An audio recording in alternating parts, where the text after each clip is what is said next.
жатсыздар? Не істеп жатсыздар? Мен күріш басып жатырмын. Сәбіз, пиязымды турап жатырмын. Бүгін кешке дейін қаланың ішін аралаумен болдым. Бір араласатын қыздар бар еді, солар кездесейік деп шақырып, шайға барып қайттым. Әңгімелер әңгіме емес енді. Ходила туда, потом они сказали мне это. Я говорю, почему это так? Ну, я не поняла, я сперва не поняла. А потом пошла домой, приготовила запеканку, дети были в восторге. Запеканка деп отқан картошка екен ғой. Құдай, хамбили, не хамбили деп ақ қойып алған неше тамаққа. Далбаса өзіміздің тамақтар. Ой, әңгімелер. А потом я не поняла, а почему не спрашивала? Ну, я не знаю. Ну, всякие бывают. Деп осындай әңгімелер ше. Ішім пысып кетті. Одан шыққаннан кейін бір ауылдасымызды көріп қалдым. Аяңа түсірші. Сөйтсем ол байқұсты баяғыда анау әйелін жақыратып қуып жүретін ғой. Шыны керек қой. Әйелі ананың үйіне барып бір кек сұрап, ананың үйіне бір тығылып жүретін. Көзінен жас таусылмады сол жеңгеміздің ше. Ойбай құтқармыш дейтіндер жүретін. Ағам адуында маған көрсетіп жататын ғой. Жүді жығылыпты сол еркектің. Ойбай. Ләсенка білет деп көз жыпылық етіп қапты. Ләсенканың дауысы шығып қапты. Ләсенка толған, толқысыған. Бәрін өзі реттеп жүр. Бірінші аяққа барамыз, екінші аяққа барамыз. Сүнген аяқтағы банктегі тірлігіміз шешеміз, сүнген барып соңға барамыз деп. Бәрін шешіп жатыр. Анау артында жүр. О да болса дұрыс. Бала шағасын тырқыратып жүрген несі керек, не керек? Одан да Ләсенканың айтқан істеп артында жүре берсінші. Құдай біледі, Ләсенкасыз су ішем қапты. Ағам, Ләсенка су ішейін ба? Ләсенка су ішсем бола ма деп жүр ғой. Оғанды ме? Қашанға тырқыратсын? Одан да ана жөнін біліп, соңға апарып, банкке апарып, тіршілік қып жүрген әйелдің артында жүре берген жақсы ма? Сенесін тырқыратып қуа бергенше. Ләсенкаға риза бол. Ләсенка шақырып айт. Ләсенка қалай мынандай болып жатсыңдар сендер. Даусын шығып, кішкене рәңгіріп қапты ғой дедім мен. Бекілі бол не. 40-қа келгеннен кейін болды деді ғой. Орның ауыса береді. Күтейік енді біраз еркек 40-қа толсын. Даусымыз шығып кішкене бізде жуандайтын шығармыз. Дауыс шығып тұр ғой енді, бірақ жүрісіміз бұнадан болып қала ма дегенім ғой. Ләсенка сияқты болып қаламыз ба? 40-қа дейін еркектер өздері құлайды екен ары қарай. Билікті беріп қойды екен ғой, суды да сұрап ішеді екен. Амансыздар, қалдарыңыз қалай? Өстіп тұрсақ ботқа болып көрінесің, ал бүйтіп деп шықсаң өт кішкене арық болып көрінесің. Қарас айтам. Қазір мені көшеде таңып ататын кездер ғой, таңып атады. Өйткені супермаркетке барсам бір еркек бүйтіп қарады да, кетіп қайтадан келіп қарап жатыр маған. Мен бүйттім. Жығыл. Қойды. Сонымен кетті. Мынау емес па, мынау болса точно бір жынды деп ойлады. Не керек? Не болса да ол кетті. Мен бүгін айқайлап сөйлейтін, менде авторитет жоқ. Жай сөйлеп тұрмын. Ана авторитеттің төгілгені сол бір бытовой нәрседен авторитеттен жұрдай болып тұрмын ғой. Ана крем бар ғой, үйде крем бетіне салапанын орап тастаған, орап қойған, кіре беріс жеріне барып қапылмасын. Кірген кезде адамдардың аяқтары кір болса, жас шыққанша деп орап тастаған ғой. Соған күйеуім келген кезде аяғына жылтырақ нәски киген ба, сылдырлайтын нәски киген ба, өшім шалқасынан құлаған ғой бәрі. Содан фи-фа-фа-фа айқайлады ғой. Не әдет қаптап қойғаның мынау не? Енді кір болады деп қаптады ғой. Айналайын. Кір болса аяғының астынан тоссын. Көзің қағытпа салапанын дейді. Сені қырқытсын. Бар! Ана төсектегі ана матрастындағы салапандардың көзін қағыт. Әлгені бала шаға сиіп түсіп неғып өсіп мүнгенше салапан тұра берсін де жап-жаңа бұл басын тұрады ғой. Не қылайын дедің оны? Сен осындай 4-ші бала тудың осы бір матраста. Матрас ескіріп бітетін бұл, салапан әлі алынған жоқ. Жатсаң көрпет жерге түсіп қалады дейді. Жатсаң көрпет жерге. Ол айтып тұрған рас енді.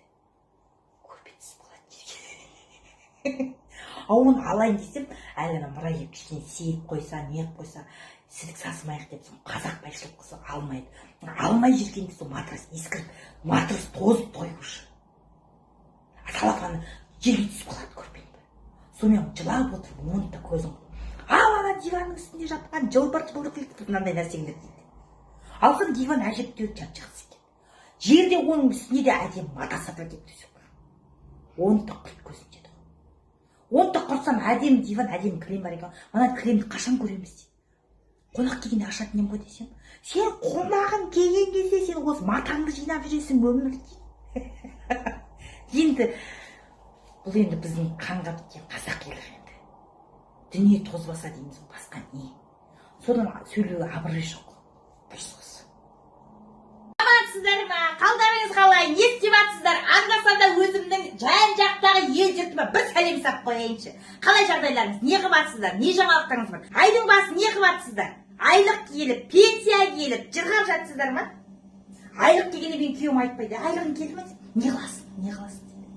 Не керек соны айтсаң, не қыласың? Айлықты не қыласың? Одан қайқа қалай қарай жұмсағанын білгім келеді ғой. Онда айтпайды. Одан мынандай қулыққа өшіп алдым. Осы сенің айлығың көзге көрінбейді, я дейді. Сөгенде өзі қалай ұрысып сайрап кеткен білмей қалады ғой. Епте алмады, жаңа кеше қана коммунсулқаға 15 бердік. Балалардың сабағынан тамаққа деп 15 бердік. Мәшінен жөндеттім 30 мың. Ана қайтыс болған екен 20 мың апардық. Продукты деп 20 мың алып есептесеңші деп ажарайым сайлай береді. Жақсы әдіс. Вот осылай сұрап алу керек екен.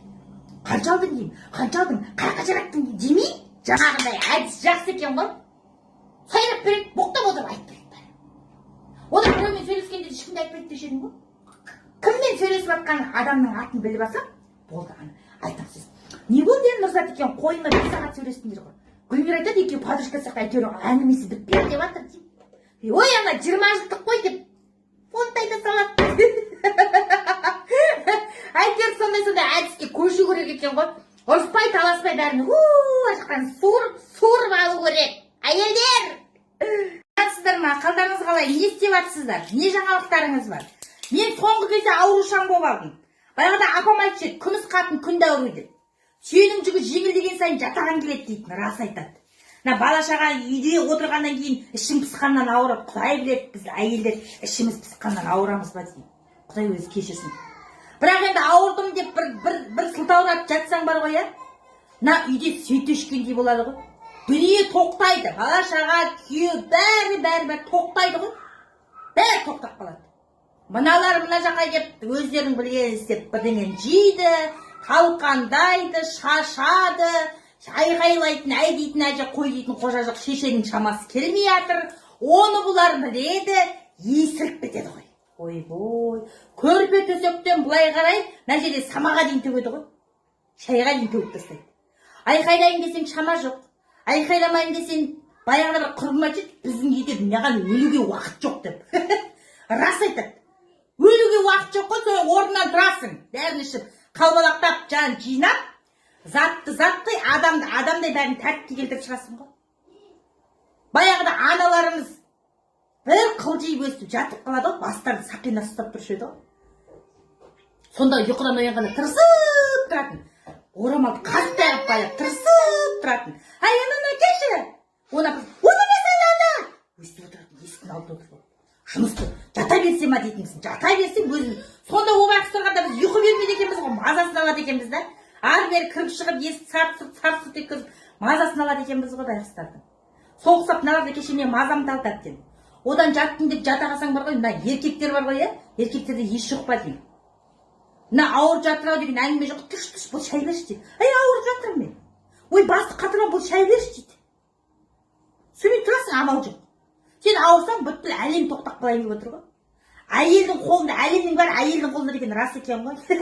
Өзіміз жұбатып қоя қайтса болмайды. Ал еркектер қалай ауырады? Ой-бой, олар ауырғанда енді масқара болады. Қасында қақшиып тұрасың. Дір-дір етіп, образға кіріп, деп, айқайлап, бергеше деп. Жаман ауырады ғой, я. А бізге ауыруға болмайды. Мұнаның бәрі әшейін жайында кетейін деп отыр ғой.